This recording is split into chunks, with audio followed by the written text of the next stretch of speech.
ವೆಂಕಟೇಶ್ ಅವರು ಅವರ ಮಗಳ ಜೊತೆ ಫೋನ್ ನಲ್ಲಿ ಮಾತಾಡ್ತಿರ್ತಾರೆ. Hello hello. ಹಲೋ ಅಪ್ಪ, ಹೇಗಿದ್ದೀರಾ? ಆ ಹೇಗಿದ್ದೀರಪ್ಪ? ಓ ಚೆನ್ನಾಗಿದ್ದೀನಮ್ಮ, ನೀನ್ ಹೇಗಿದೀಯಾ? ನಾನ್ ಚೆನ್ನಾಗಿದ್ದೀನಿ. ತಿಂಡಿ ಆಯ್ತಾ? ಏನ ಕೇಳಿಸ್ತಾ ಇಲ್ಲ. ತಿಂಡಿ ಆಯ್ತಪ್ಪ? ಓ ತಿಂಡಿ ಮಾಡ್ಬೇಕು ಈಗ. ರೀ ಏನಾಯ್ತು? ಯಾಕೆ ಇಷ್ಟು ಜೋರಾಗಿ ಕಿಚ್ತಿದ್ದೀರಾ? ಆ ರೀ ಯಾಕ್ರಿ ಇಷ್ಟು ಜೋರಾಗಿ ಕಿಚ್ತಾ ಇದ್ದೀರಾ ಬೆಳಿಗ್ಗೆಯಿಂದ? ಓ ನಾನೇನ್ ಕಿರ್ಚ್ತಾ ಇಲ್ಲ, ನೀನೇ ಕಿರ್ಚ್ತಾ ಇರೋದು. ಸರಿ ಆಯ್ತು, ನಂಗೆ ಸ್ವಲ್ಪ ಸಾಮಾನುಗಳು ಬೇಕು, ಅಂಗಡಿಯಿಂದ ತಗೋ ಬನ್ನಿ. ಸರಿ ಆಯ್ತು. ವೆಂಕಟೇಶ್ ಅವರು ಅಂಗಡಿಗೆ ಸಾಮಾನುಗಳನ್ನು ಖರೀದಿಸಲು ಹೋಗುತ್ತಾರೆ.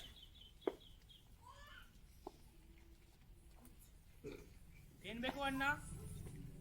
ನನಗೆ 5 kg ಅಕ್ಕಿ, 2 kg ತೊಗರಿ ಬೇಳೆ, 1 kg ಸಕ್ಕರೆ ಬೇಕು. ಸಕ್ಕರೆ ಇನ್ನೂ ಸ್ಟಾಕ್ ಬಂದಿಲ್ಲ, ಮಧ್ಯಾಹ್ನ ಆಗುತ್ತೆ. ಆ ಅಣ್ಣ ಸಕ್ಕರೆ ಇನ್ನೂ ಸ್ಟಾಕ್ ಬಂದಿಲ್ಲ, ಮಧ್ಯಾಹ್ನ ಆಗುತ್ತೆ.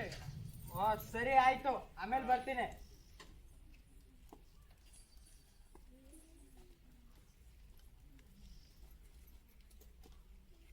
ವೆಂಕಟೇಶ್ ಅವ್ರ ಮನೆಗೆ ಅವರ ಪಕ್ಕದ ಮನೆಯವರು ಬಂದಿದ್ದಾರೆ. ನಮಸ್ಕಾರ ಸರ್. ಓ ನಮಸ್ಕಾರಪ್ಪ, ಚೆನ್ನಾಗಿದೀಯಾ? ಏನ್ ಸಮಾಚಾರ?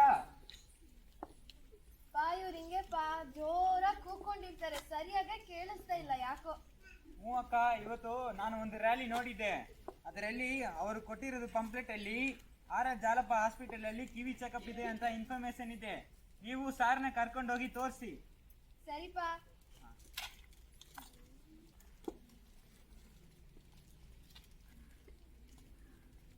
ಕೆಲವು ದಿನಗಳ ನಂತರ ವೆಂಕಟೇಶ್ ಮತ್ತು ಅವರ ಹೆಂಡತಿ ಜಾಲಪ್ಪ ಆಸ್ಪತ್ರೆಯಲ್ಲಿರುವ ವಾಕ್ಶ್ರವಣ ವಿಭಾಗಕ್ಕೆ ಹೋಗಿ ಸಂಪೂರ್ಣ ಕಿವಿ ಪರೀಕ್ಷೆ ಮಾಡಿಸಿಕೊಂಡರು.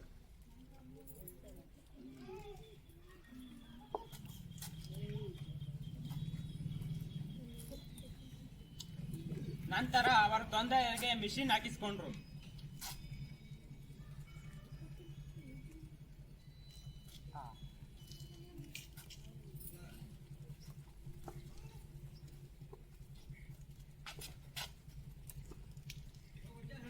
ಸ್ವಲ್ಪ ದಿನದ ನಂತರ ವೆಂಕಟೇಶ್ ಅವರು ಮತ್ತೆ ಅಂಗಡಿಗೆ ಹೋಗುತ್ತಾರೆ.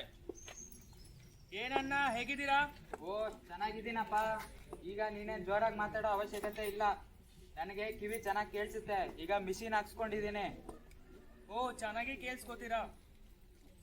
ನನ್ನ ಮಗನಿಗೆ ಸ್ವಲ್ಪ ಕೇಳಿಸ್ಕೊಳ್ಳಿಕ್ಕೆ ತೊಂದರೆ ಇದೆ.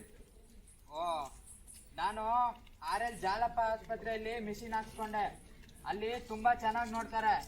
ಆದಷ್ಟು ಬೇಗ ನಿನ್ ಮಗನ್ನು ಒಂದ್ಸಲ ಕರ್ಕೊಂಡೋಗಿ ತೋರಿಸು. ಓಕೆ ಸರಿ ಅಣ್ಣ.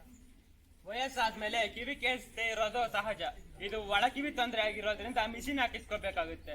ವಯಸ್ಸಾಯ್ತು, ಮಿಷಿನ್ ಎಲ್ಲ ಯಾಕೆ ಅಂತ ನಿರ್ಲಕ್ಷ್ಯ ಮಾಡೋದೇ ಹೆಚ್ಚು.